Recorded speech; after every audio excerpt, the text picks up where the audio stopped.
God created the world in 6 days, and on the seventh day, he rested. And so, because he rested, we inherit that gift as well. And he stresses it to us because we're not robots. So we can't just expect to keep going 24/7, 365, never stop to reset, rejuvenate. If we never do that, then we'll be, stressed out, overwhelmed, drained, and what we're working towards could potentially turn into turmoil because of that. And so God encourages us to rest just one day.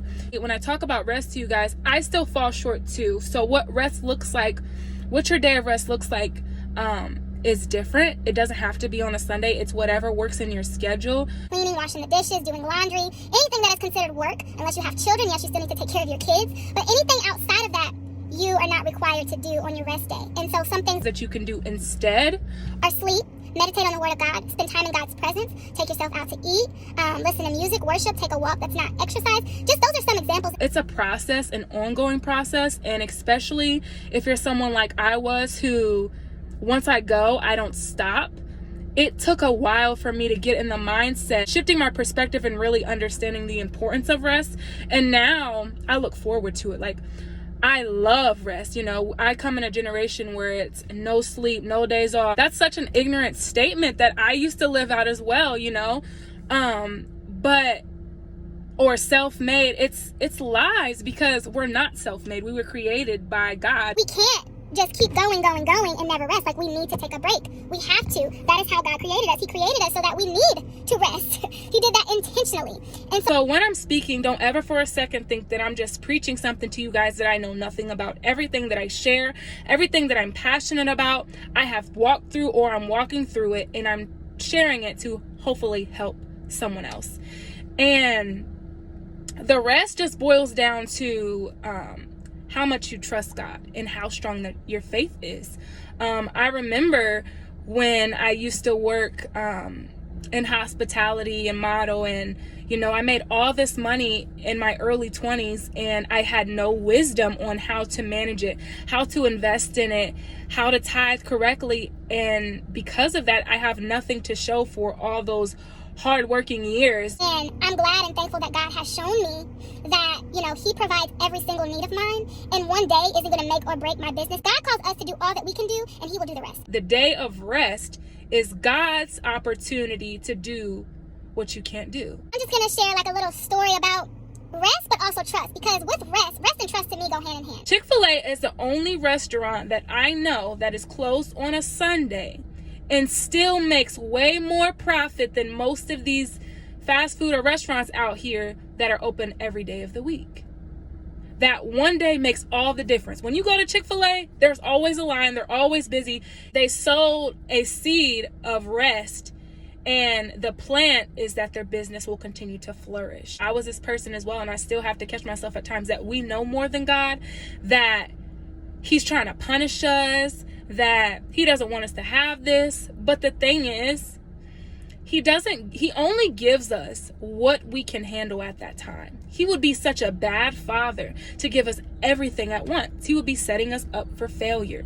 So if you don't have something in your life, or if you do have something, it's because you can handle it now. If he gives you everything at once, then you won't need him for anything.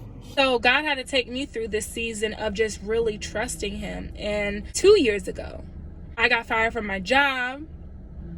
I couldn't afford where I was living anymore, and it just got really rough. So I just felt hopeless, and I didn't want to, but I didn't know what else to do. So I was preparing to move back to Ohio.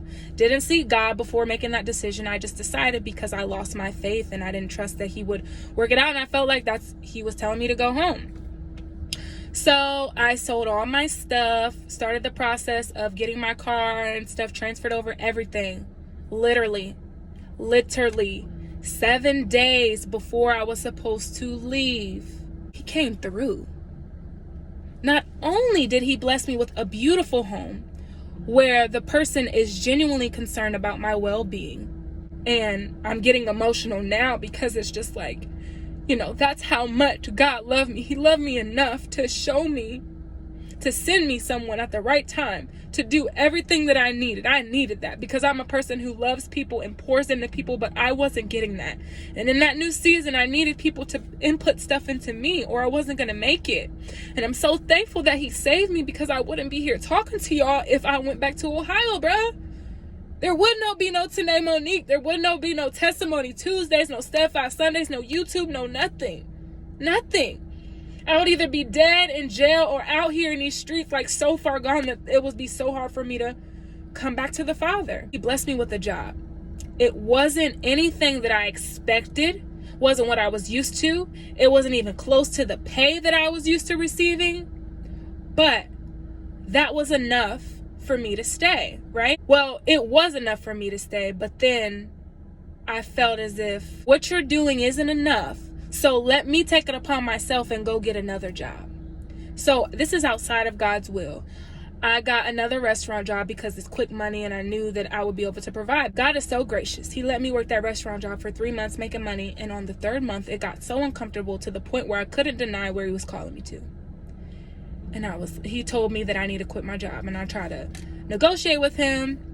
At the end of it, I ended up being obedient. And Typically, when things like that happen, I probably wouldn't have told my boss that God told me to do this, this, and this. I might have made something else up just because I didn't want, at that point in my life, I didn't feel strong enough. If somebody questions what I'm doing, that's going to make me question what I'm doing. And so I did it. So I stopped working the restaurant job and I was just going back to the church where I was making $9 an hour, working not even a full 28 hours a week, maybe 20 hours a week on a good week. So your girl wasn't making nothing, but God still provided. It doesn't matter if you make $10 an hour or $100 an hour. I supply all of your needs. I'm your provider. I am the one who sent you that job. Therefore, you have the money to get paid to provide. Without me, you wouldn't have any of that. Everything that I need in this day, I have because God gave it to me. From 2018 till now, I'm really in a place of trusting God fully for all areas of my life. Whether it looks like it feels like it sounds like it, I'm still going to lean and put my trust and my hope in him because he's never failed me yet and he's not ever going to fail me or you. And so whatever area in your life that you are not allowing God to lead in or have control over, I encourage you to start with a simple prayer of, God, reveal to me what I'm not trusting you about, God. Send me the people in my life I can trust, God. This is an ongoing process. It's never going to stop. If God has you planted somewhere, then you need to stay there. Don't try to get out of your season prematurely and risk ruining the next season. Because I guarantee and I promise you that if he's trying to teach you something in this season and you try to leave this season, it's going to show up again until you go through that process, through the wilderness, and he's able to get stuff up out of you. Sometimes we have to go through a storm because it's only through the storm that God can cultivate us and process us and blossom us into all we're called to be.